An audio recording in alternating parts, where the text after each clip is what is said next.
সম্মানিত এলাকাবাসী, স্বপ্নডানা সোসাইটির উদ্যোগে ধামরাই পৌরসভার অন্তর্গত বিভিন্ন পাড়া মহল্লা ওয়ার্ডে বিভিন্ন নাগরিক জনদুর্ভোগ, নাগরিক বিভিন্ন সমস্যা, রাস্তাঘাটের অনুন্নয়ন, ড্রেনেজ ব্যবস্থা না থাকা,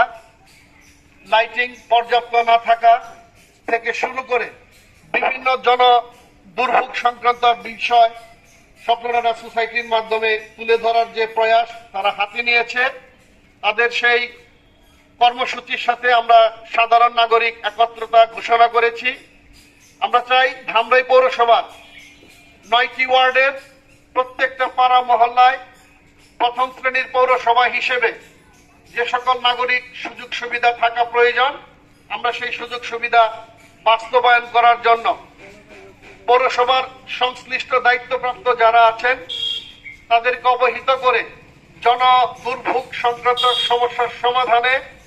অতি দ্রুত কিভাবে কার্যকর পদক্ষেপ গ্রহণ করা যায় সেই ধারাবাহিক কার্যক্রমের অংশ হিসেবে আজকে আমরা এসেছি ধামরাই পৌরসভার অন্তর্গত 3 নং ওয়ার্ডের 3 এবং 4 নং ওয়ার্ডের যে মাঝামাঝি সংযোগ স্থল যেটাকে বলা যায়, উত্তরপাতা থেকে শুরু করে ধামরাই বড়বাজার, এই পাশে ধামরাই হার্ডিংস স্কুল সংলগ্ন যে রাস্তাটি আমরা সকলেই জানি যেটা দীর্ঘদিন ধরে অযত্নে অবহেলায় জনদুর্ভোগের কারণ হিসেবে দাঁড়িয়ে আছে। এই ধারাবাহিকতা নিয়ে আমরা সমস্যা সমাধানের জন্য এই মুহূর্তে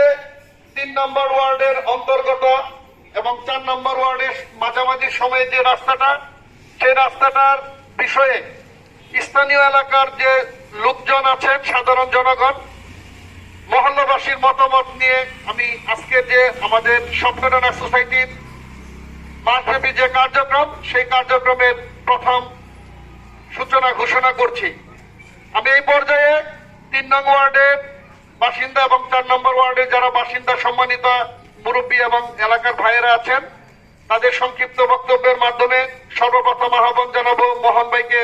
এই বিষয়ে জনদুর্ভোগ নিয়ে 2-4টি কথা সংক্ষেপে বলার জন্য। আসসালামু আলাইকুম।